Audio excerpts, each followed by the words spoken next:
ఛానల్కు స్వాగతం. మానవాళి మనుగడకు నీరే ప్రాణాధారం. జల సంరక్షణతోనే భవిత సురక్షితం. ఈరోజు ప్రపంచ జల దినోత్సవం సందర్భంగా మంచినీటి వనరుల రక్షణ, అలాగే హిమనీ నదాల రక్షణ గురించి కొన్ని అంశాలు చూద్దాం.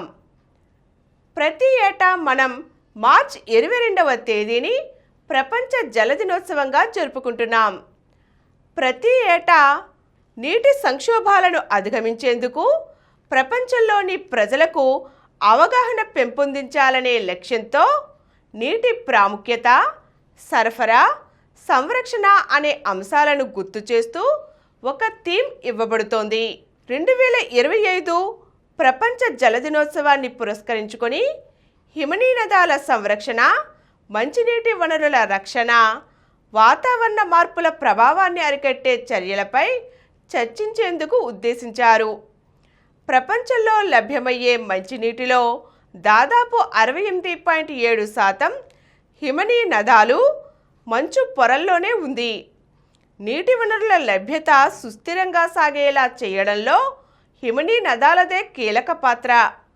అయితే భూతాపం హిమనీ నదాల కరుగుదలను వేగవంతం చేస్తోంది, నీటి సరఫరాను క్షీణింపచేస్తోంది.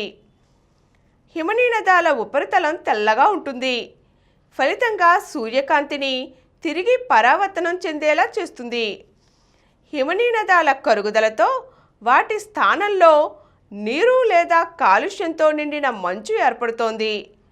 ఇది సహజంగా తక్కువ పరావర్తనం కలిగి ఉంటుంది, దీంతో అధిక ఉష్ణాన్ని గ్రహిస్తుంది. దీంతో కరుగుదల మరింత వేగవంతం అవుతోంది. ఈ ప్రక్రియను ఆల్బెడో ఎఫెక్ట్గా పేర్కొంటారు.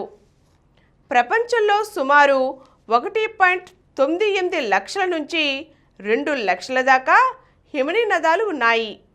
వీటి మొత్తం వైశాల్యం సుమారు 7 లక్షల చదరపు కిలోమీటర్లు. మన భారతదేశంలో హిమాలయ పర్వత ప్రాంతం ప్రపంచ ప్రఖ్యాత హిమనీ నదాలకు నిలయం. గంగా, యమున, సింధు వంటి ప్రధాన నదులు హిమనీ నదాల నుంచి ఉద్భవించాయి. దాదాపు 1.9 బిలియన్లకు పైగా ప్రజలు వీటిపై ఆధారపడుతున్నారు.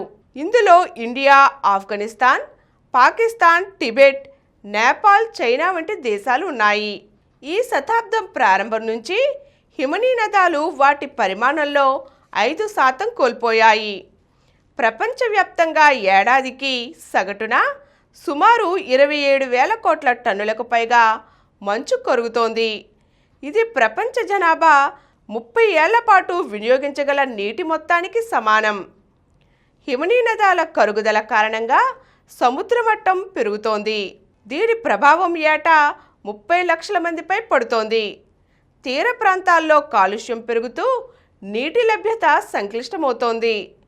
ఆసియా, ఐరోపా, దక్షిణ అమెరికాల్లో చాలామంది తాగునీరు, వ్యవసాయం, జల విద్యుత్ కోసం వీటిపైనే ఆధారపడుతున్నారు.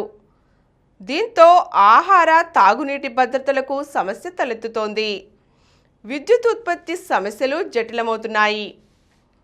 పరిశ్రమల కర్బన ఉద్గారాలు, వృక్ష సంపద నష్టం, సహజ వనరుల అధిక వినియోగం వంటి మానవ కార్యకలాపాల పెరుగుదలతో హిమాలయ ప్రాంతంలో ఉష్ణోగ్రతలు పెరుగుతున్నాయి.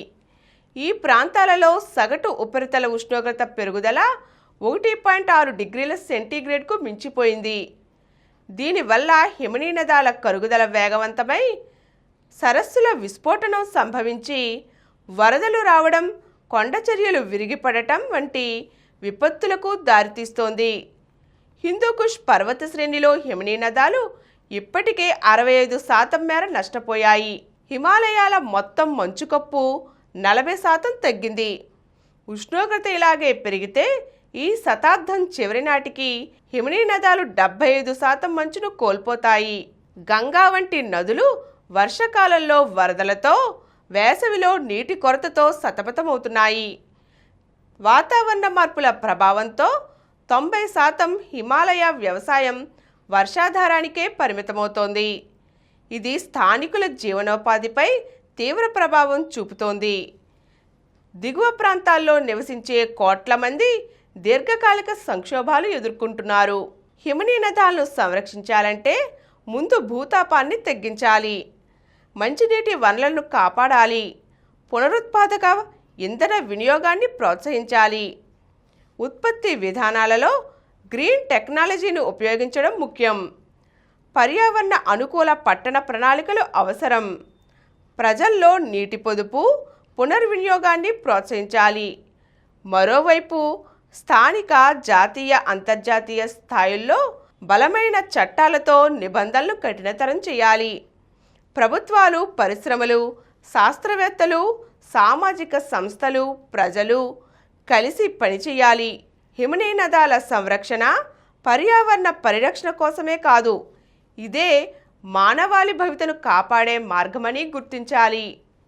ఈరోజు మనం ప్రపంచ జల దినోత్సవం సందర్భంగా మంచినీటి వనరుల రక్షణ, హిమనీ నదాల సంరక్షణ గురించి తెలుసుకున్నాం కదండి.